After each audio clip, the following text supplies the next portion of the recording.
The only thing that could have made Jack Smith's congressional testimony today about Donald Trump's ties to violent insurrectionists even more explosive was the presence of those same insurrectionists showing up to cause chaos. And that is exactly what happened. That's why a physical confrontation broke out between former D.C. police officer Michael Fanone, who bravely defended our democracy on January 6th, and a January 6th rioter who was confronted face-to-face and shut down as tensions boiled over. It was completely unhinged. We're going to break it all down. Starting with the moments that led up to the fight inside the hearing room, Republicans once again trying to rewrite the history of January 6th in front of the very man who knows the truth better than they ever could. Jack Smith. He was there, prepared to call out the lies, alongside Jamie Raskin, who stepped in to interrupt this blatant attempt at historical revisionism. Quickly go over something because we keep rewriting history. The president said peacefully and patriotically. What don't we understand about peacefully and patriotically? He asked for the National Guard. That was ignored. He asked Speaker Pelosi. What don't we understand that? Will the gentleman yield for a question? Are you saying Nancy Pelosi controls the National Guard? Wait a minute. The president could have ordered the National Guard if he wanted to, and you know that. My time, I lost some of my time. The time belongs to the gentleman from New Jersey. You have a few more seconds. And finally, how many elected officials say we're going to fight to win an election? It's terminology used all the time, seriously. And of course, if they were guilty, they should be prosecuted. The problem was there were many in the mix. The unanimous consent. Gentleman yields back. The last thing, your hand gestures, Mr. Fanone. No. You need medication. The time of the gentleman expired. The audience will be in order. The committee will be in order. And the gentlelady. It is absolutely insane to be in a room where the people responsible for January 6th are openly denying January 6th, while the police officers who were beaten while protecting them sit right in front of them. The men who kept you safe that day are there, and yet Republicans are still lying about what happened, even as the people who planned and carried out the attack are also in the room. Republicans are being willfully blind and ignorant. Throughout this entire testimony, they have not only tried to pretend that January 6th never happened, but have also attempted to smear Jack Smith by pushing a false narrative that he was acting on behalf of Joe Biden, which is completely untrue. At the same time, Donald Trump was posting on Truth Social, telling Pam Bondi to prosecute Jack Smith while the hearing was actively taking place. The hypocrisy could not be more blatant. And allowing this behavior to continue puts us all at risk. That is why Jack Smith directly called out the pardons of one of the very men sitting behind him, a man who later started a physical altercation. And once again, it all began with those pardon call-outs. Prosecutor, can you describe why these pardons make our communities less safe and undermine our criminal legal system more broadly?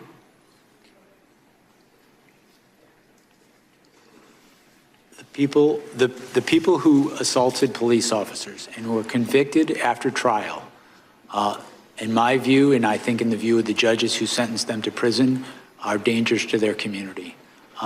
As you've mentioned, some of these people have already committed crimes against their communities again, and I think all of us, if we're reasonable, know that there's going to be more crimes committed by these people in the future.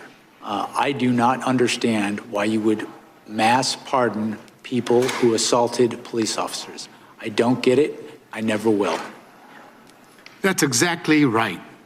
And none of this is a coincidence. The entire purpose of the Republican Party, unfortunately, has become to help criminals and corporate interests evade accountability. Republicans want impunity, not accountability. We are less safe because of Donald Trump for countless reasons. First, because we have a mentally declining, brain-broken president with access to the nuclear codes. And honestly, it's a miracle he didn't try to threaten someone with them over Greenland. But more importantly, Donald Trump made this country more dangerous by releasing violent criminals back onto our streets and giving them permission to do whatever they wanted through his pardons. And that is exactly what they have done. January 6th, rioters have reoffended, some doing it openly in Trump's name, others simply because they are violent criminals. And frankly, what else should we expect from people suffering from severe broken brain extremism? One of those individuals showed up and deliberately tried to provoke chaos. And Michael Fanone, rightfully so, was not going to tolerate that.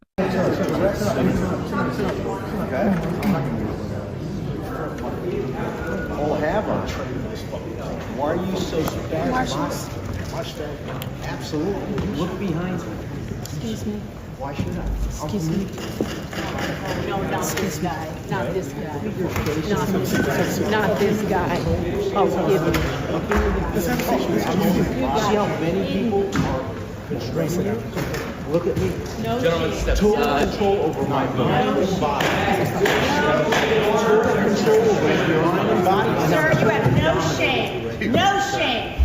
You have no shame. Treating these people that way. This guy is threatening my family. Unbelievable. Threatening my children. Threatening to rape my children. Or rape my children, you sick bastard. Rape my children.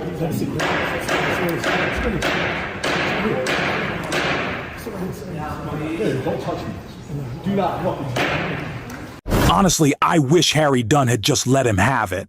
Like, Harry Dunn should have just let Michael Fanone go. Like, obviously he wants to prevent something larger from breaking out. Had to hold him back.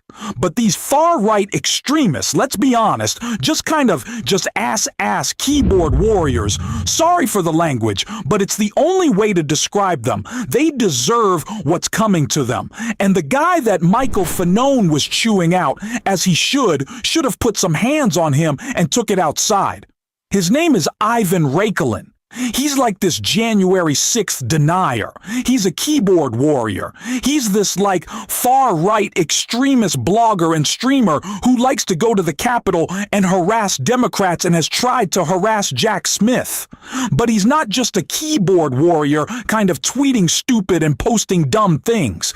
He is literally running a retribution list from January 6th, targeting people like Nancy Pelosi, whose husband he has joked about being beaten almost to death. These individuals are dangerous, yet they were led into the Capitol. Meanwhile, patriots like Michael Fanone and Harry Dunn stood their ground, defending the Capitol and keeping us safe, proving their courage while Trump's cronies remain weak and spineless. Trump walks free, directing pardoned criminals and threatening Jack Smith, calling him an animal, all while removing Secret Service protection from those he targets. Meanwhile, conservative figures get media tours, book deals, and protection, despite being part of a violent, unaccountable machine. This shows how pathetic MAGA keyboard warriors are. Loud online, but powerless in person. Real accountability will come one day, not politically motivated, but to repair what's broken, to rebuild democracy, and to confront those strands of Trump's influence that remain. We need to learn how to protect our institutions, stand up to fascists, and ensure that patriots like Fanone and Dunn are honored, not vilified. Let's act tough, not just talk tough. They like to posture, but never follow through. Shout out to Michael Fanone and Harry Dunn, real patriots who held it down. The MAGA losers, they take after their commander-in-chief, Donald Trump, loud, cowardly, and unaccountable.